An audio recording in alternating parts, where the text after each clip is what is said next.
In this lesson, we'll apply the method of sections to find the force in selected members of a truss. For example, consider this Warren Bridge truss. We can find the forces in the center members of the truss in a very direct manner using the method of sections. Or even here for this bridge crane. The forces in the center members of the truss can be found directly from the method of sections. Notice that if we were to use the method of joints, then we'd have to work our way through the entire system to get to the forces in the center members, and of course, that would take a lot of work with a lot of joint analysis along the way. Now, before we discuss the method of sections as it applies to a truss, let me say a few words about how it would work to determine the internal force in a single member. Consider, for example, this member, which is subjected to tension. Tension because it's being pulled upon at each end, and of course it's being elongated. If I were to pass an imaginary section through the member, right here, and then section it into two parts, such as this, then for equilibrium of each part, we would require a force acting here that would be equal and opposite to this force, and on this side, you'd have a force acting this way, which is equal and opposite to this one. These, of course, are internal loadings, but they become external to each free body diagram. And because of that, we were able to determine these internal loadings by simply applying the equation of equilibrium to either one of the two segments. Therefore, pulling on the material, as you see here in both cases, creates tension in the member. Now consider the member when it's subjected to compression, such as you see here. The material here, of course, is being shortened, isn't it? If I pass a section through the member, again separating the member into two segments like this, for equilibrium, these internal loadings must push on the material, as you see. So compression causes pushing on the material, of course, and this force, which was essentially internal on the member, but after the method of sections becomes external to a free body diagram, can be determined by simply applying the equation of equilibrium to one of the segments. And this is how the method of sections actually works. So compression means pushing on the material, and tension means pulling on it. Now, having applied the method of sections to a single member of a truss, let's now apply this method to show how to find the forces in the various members of a truss.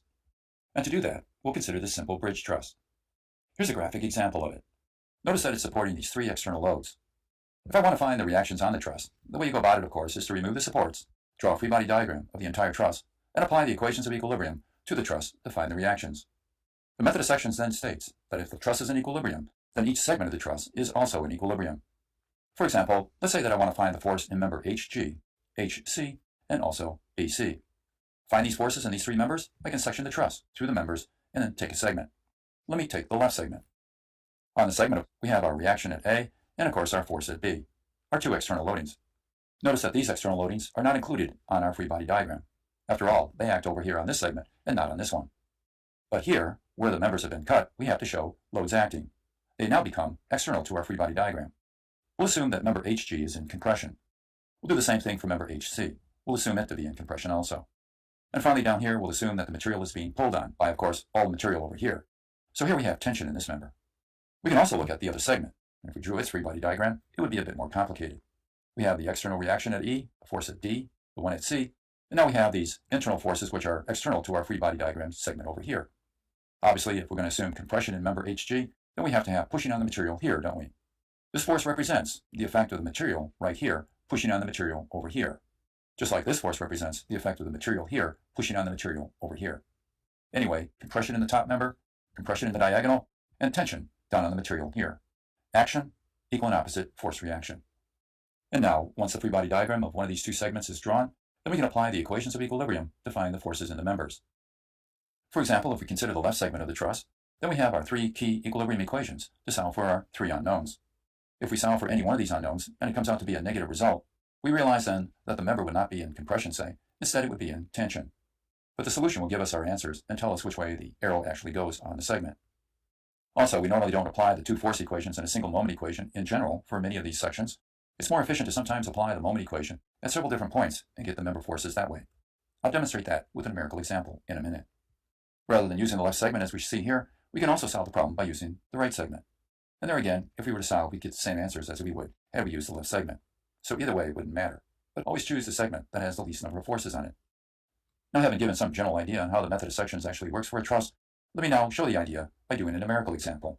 Let's consider this problem, where we have to find the force in member GF, BF, and BC. And to do that, we have to pass a section right through these three members, like this. Now we'll take either the left segment or the right segment to solve the problem. Realize that if we took the left segment, though, we'd have to find the reactions at H and A before we begin. And that, of course, would require looking at a free body diagram of the entire truss. We'll exclude that step by taking the right side. That way, the reaction forces over here don't have to be dealt with. If we consider the right side, then, let's consider the forces that act at each of the segments right here. First off, consider up in here. We'll assume that we have tension in member GF. So which way does it go? we have to have pulling, don't we? Remember, this force is representing the effect of the material over here, which is pulling on the cut right here on the section. And here we'll refer to this force as F of GF. An external force on our free body diagram, which is actually an internal force on the entire truss. Now let's consider the force in member BF. That we'll consider it to be compression. And so we have pushing on the material here. I'll label this force as F of BF. And finally, down here, we'll assume we have compression also. And so we have pushing. Refer to this one as F of BC. Our free body diagram is complete, provided we also add the angle between these two forces. We also have dimensions shown, and of course, the forces that act external on our segment. Realize that this force is off our segment. It isn't included on our free body diagram over here. Also, I'm including a point over here, which is where the two forces BF and BC come together. We'll use this as a moment point in a few minutes. For now, though, we'll begin our problem by trying to find the force in member BF first. And we can do that with a single equation of equilibrium. And that would require summing forces in the y direction to eliminate this force and this one. And that's what we'll do. And so we have F of BF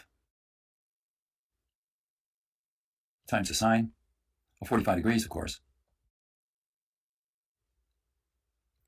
And then we have minus 6 and minus 6. And all of this is equal to 0. If you solve the equation, you get the result. It turns out to be 17.0 kilonewtons. And it's a positive result, and so it indicates that indeed, this force is a compression force. It's pushing on the material. Now we'll take moments around point B, and we'll do that in order to eliminate this force and this one. We have F of GF, and the moment arm distance for it, of course, is 4. And then we also have the moment of the 6. That's a negative moment. 6 times 4. And minus 6 times 8. And all this equals 0. Solving this equation for F of GF, we get our answer of 18 kilonewtons. It also turns out positive, and so it indicates that this is a tensile force the way we assumed. Finally, we have to find the force in member BC. What do you think you would do to solve for that? Well, you could eliminate this force and this one by taking moments at point F, and we'll do that. We have F of BC times the moment arm distance of 4. And finally, we have minus 6 times 4. And that's it. This equals 0, doesn't it? When you solve for F of BC, we get 6 kilonewtons, and it's in compression, the way we've assumed. And so to sum it up, realize that we can find the force in 3 members of a truss with the method of sections. And we can do it in a most direct way by simply applying each equation of equilibrium to find a single unknown. Summing forces vertically to get this unknown, taking moments around point F to get this unknown, and taking moments down here at point B to get this unknown. So having completed this problem, now we'll end the lesson.